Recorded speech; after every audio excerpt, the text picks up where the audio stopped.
नमस्कार, स्वागत आहे आपल्या सगळ्यांचे आपल्या विदर्भ कट्टा रेसिपीज या यूट्यूब चॅनलवर।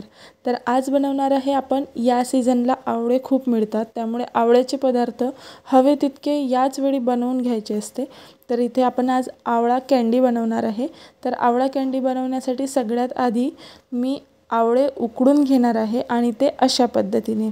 तर इथे सगळ्यात महत्त्वाचं मी आवळे घेतले आहे 1 किलो आणि 1 किलो आवळे हे छान स्वच्छ धुवून घेतले, पुसून घेतले। त्यानंतर ते आता उकळून घ्यायचे आपल्याला। तर इथे पाणी उकळत बसायची आधी वाट बघायची नाही किंवा स्टीम तयार होऊ द्यायची असं वगैरे काही नाही, सरळ तुम्ही आवळे यामध्ये टाकून घेऊ शकता। आणि इथे मी एका इडली कुकरमध्ये जी लास्टवाली प्लेट होती सगळ्यात खालची ती उलटी ठेवली आणि त्यावर हे पूर्ण आवळे ठेवून घेतले। आता हे आवळे एकावर एक जरी दिसते तुम्हाला, पण तरी ते छानपैकी वाफवल्या जाते। असं अजिबात नाही की वरचे आवळे कच्चे राहतील म्हणून आणि खालचे ओव्हर कुक होतील म्हणून, इव्हनली छान ते उकळल्या जाते। त्यामुळे मी ही प्रोसेस थोडी जास्त सोयीस्कर समजली आणि हे तुम्ही बघू शकता इथे आवळे खूप छान उकळून झालेले आहे आणि सगळ्यांच्या पाकळ्या वेगवेगळ्या निघालेल्या आहे। तर इथे मी बघू शकता तुम्ही पूर्ण पाकळ्या वेगवेगळ्या काढून घेतल्या आहे आणि एका प्लेटमध्ये हे पूर्ण जमा करून घेतलं।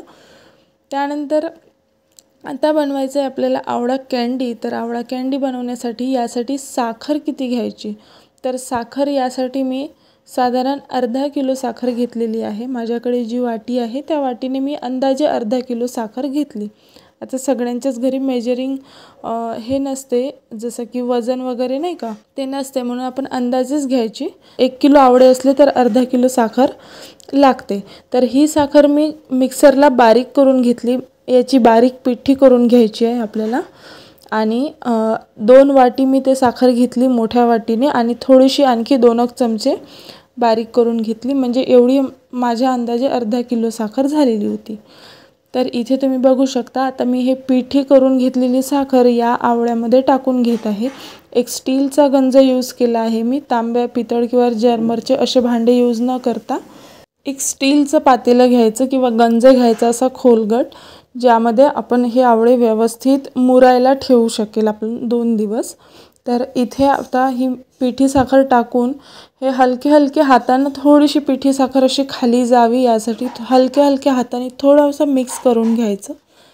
त्यानंतर आपल्याला मिक्स करायची गरजच पडत नाही, कारण हे साखरेचं पाणी सुटणार आहे। ही जी आपण साखर टाकली आहे यामध्ये त्याचं पाणी होणार आहे, त्यामुळे खूप जास्त मिक्स करत बसायची गरज नाही, कारण त्याचे मग चमच्याने तुकडे होऊ शकते आवळ्याचे, कारण आवळा आधी सॉफ्ट झालेला आहे।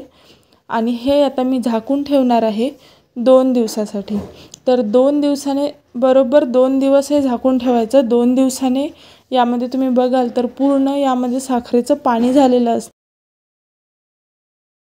तर इथे तुम्ही बघू शकता 2 दिवसानंतर साखरेचं पूर्ण पाणी झालेलं आहे। साखर जर कमी झाली तर पाणी कमी होईल साखरेचं, आणि नंतर मग वरचा आवळा जर तो साखरेत डुबून राहिलेला नसला तर मग तो आवळा फुली येईल किंवा बुरशी चढेल त्याला।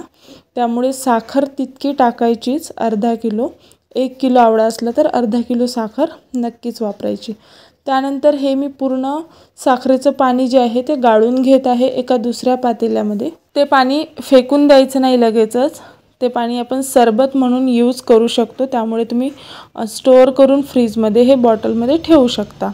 यामध्ये साधं पाणी आणि मीठ टाकून थोडंसं तुम्ही सरबत म्हणून पिऊ शकता, कारण त्यामध्ये भरपूर आवळ्याचा अर्क उतरलेला आहे।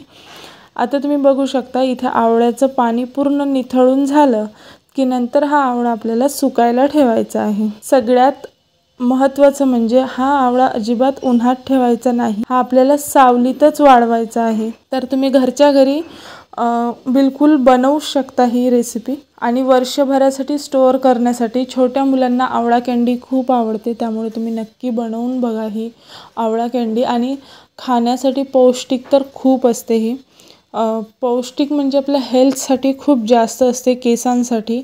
आजकाल बऱ्याच मुलींचे छोटे असतानाच केस पांढरे व्हायला लागते, तर नक्कीच तुम्ही आत्तापासून जर त्यांना आवळा भरपूर प्रमाणात खायला दिला तर आपल्या केसांसाठी, जर आपल्या त्या व्हिटॅमिनची कमतरता असेल, सी व्हिटॅमिनची, तर आपल्याला कमतरता ती भासणार नाही छोट्या मुलांना. त्यामुळे तुम्ही त्यांना आवळा कँडीची सवय लावायची अशी. तर इथे आता तुम्ही बघू शकता एका सुती कापडावर मी हा आवळा पसरवून घेतलेला आहे छान. आणि हा आता फॅनच्या खालीच आपल्याला 2 दिवस ठेवायचा आहे. 2 दिवस खूप सुकणार नाही 2 दिवसात. हा आपल्याला 2 दिवसानंतर याची वेगळी प्रोसेस करायची आहे. तर 2 दिवस आधी आपल्याला सुकवून ठेवायचं. याला मच्छर किंवा बारीक मच्छर असं लागणार नाही जर तुम्ही छान हवेशीर किंवा फॅन खाली ठेवाल तर. 2 दिवसानंतर हे ताट आपण बदलवून घ्यायचं. हा कापडही काढून घ्यायचा, ताटही बदलवून घ्यायचं, आणखी 2 दिवस सुकत ठेवायचं. जेणेकरून आता तुम्ही बघू शकता हे छान असे ड्राय झालेले दिसते आपल्याला. हाताला अजिबातही त्याचं साखर जे आहे ती लागत नाही. आता तुम्ही बघू शकता माझ्या हाताला अजिबात त्याचा ओलावा लागत नाही आहे. ओले आहे ते आवळे पण ओलावा लागत नाही. महत्त्वाचं म्हणजे याचा कलरसुद्धा बदललेला नाही सावलीत वाळवल्यामुळे.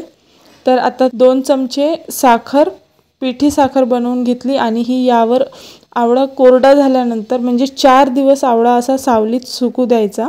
एकदा मध्ये ताट पण बदलवून घ्यायचं त्याचं, कारण भरपूर त्याला साखरचा चिकटपणा असते ना खालून लागलेला. तर ते ताट काढून घ्यायचं आणि दुसऱ्या चांगल्यावाल्या ताटमध्ये कोरड्यावाल्या ताटात ठेवायचं. आणि इथे तुम्ही बघू शकता आवळा छान कोरडा असा सुकतो. आतमधून ओलाच असतो पण सुकलेला असतो. हाताला अजिबातही त्याचा ओलावा लागत नाही. आणि ही पिठी साखर लावल्यानंतर सुद्धा 1 दिवस आणखी सुकत ठेवायचं. किंवा आपण अगदीच आपल्याला हाताला कोरडा वाटत असेल तर आपण सरळ भरणीमध्ये भरून पण ठेवू शकतो. पण त्यापेक्षा बेटर मला हे वाटलं की 1 दिवस आणखी मी त्याला सुकू दिला छान हवेशीरच ठेवून. आणि नंतर त्याला पाणी वगैरे अजिबात सुटत नाही.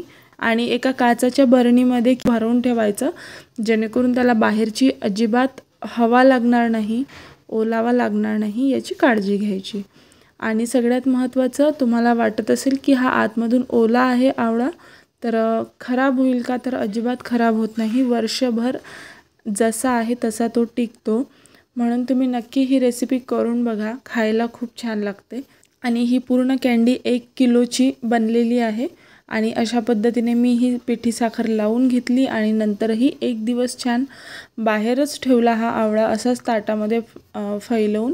आणि नंतर दुसऱ्या दिवशी मी हा आवळा एका दुसऱ्या कंटेनरमध्ये काचेच्या बॉटलमध्ये भरून ठेवला. तर ही होती आवळ्याची रेसिपी. तुम्हाला कशी वाटली नक्की सांगा. तुम्हाला जर नोटिफिकेशन येत नसेल तर सबस्क्राईबच्या बाजूला तुम्हाला बेल आयकॉन दिसते. बेल आयकॉनवर क्लिक करून तिथे ऑलवर क्लिक करायचं म्हणजे तुम्हाला सगळ्याच व्हिडिओच्या नोटिफिकेशन तुम्हाला येतील. तर पुढील व्हिडिओ बघायला विसरू नका. एक अशीच छानशी रेसिपी घेऊन येईल. येणाऱ्या नवीन रेसिपीची माहिती तुम्हाला मिळत राहो यासाठी सबस्क्राईब करा आमचे चॅनल विदर्भ कट्टा रेसिपीज. आणि व्हिडिओला लाईक शेअर करायला अजिबात विसरू नका. धन्यवाद.